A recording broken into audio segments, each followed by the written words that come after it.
নমস্কার, শুভ সকাল বন্ধুরা। আপনারা সবাই কেমন আছেন? আশা করি সবাই ভালো আছেন। তো সকাল সকাল মন ভালো করার মতো একরকম একটা ছবি। একদল চড়ুই পাখি মনের আনন্দে, মনের সুখে খাবার খাচ্ছে। এটা দেখে আমার যে কত ভালো লাগে আমি আপনাদের বলে বোঝাতে পারবো না।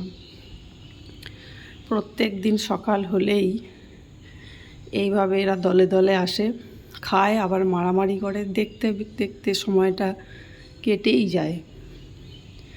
দেখুন কত সুন্দরভাবে খাচ্ছে, আবার মারামারি করছে একে অপরের সাথে।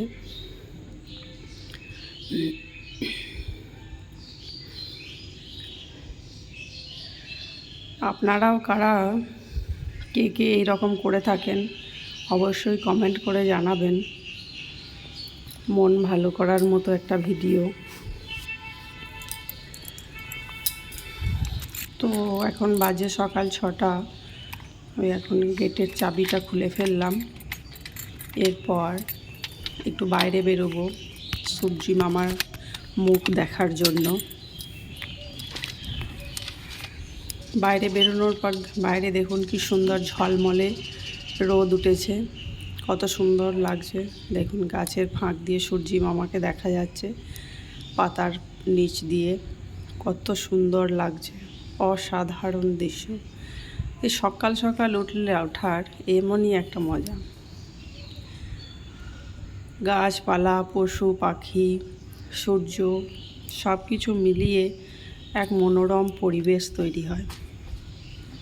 এখন দরজায় নিয়ম রক্ষার্থে যেটা করা হয়, সকালে উঠে দরজায় একটু জল দিতে হয়। তো জল দিয়ে দিলাম। এরপর চলে গেলাম বারান্দায়।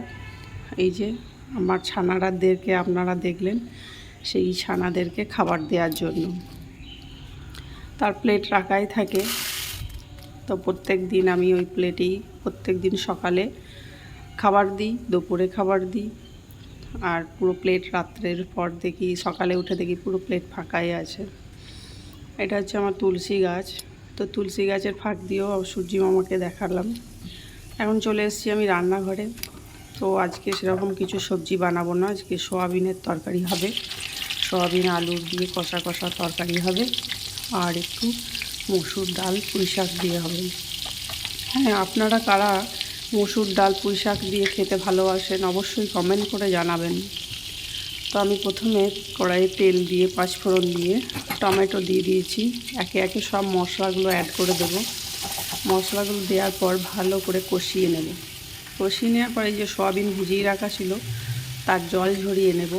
জলটা ঝরিয়ে নেওয়ার পরে এরপর আলু আর সোয়াবিন একসাথে আমি এই কষানো মশলার মধ্যে দিয়ে দেবো। দেখুন মশলাটা খুব ভালো করে কষানো হয়ে গেছে, তেল ছাড়তে আরম্ভ করেছে। তেল ছাড়া মানে যখনই দেখবেন মশলার মধ্যে থেকে তেল ছাড়তে শুরু করেছে, তার মানেই মশলা একদম রেডি। এরপর আমি এর মধ্যে সোয়াবিনগুলো দিয়ে ভালো করে কষিয়ে নেব। একে একে আমি আলুগুলো অ্যাড করে দিলাম। আলুগুলো অ্যাড করার পরও আমি আর একটু ভালো করে কষিয়ে নেব। এরপর জল দিয়ে দিলাম।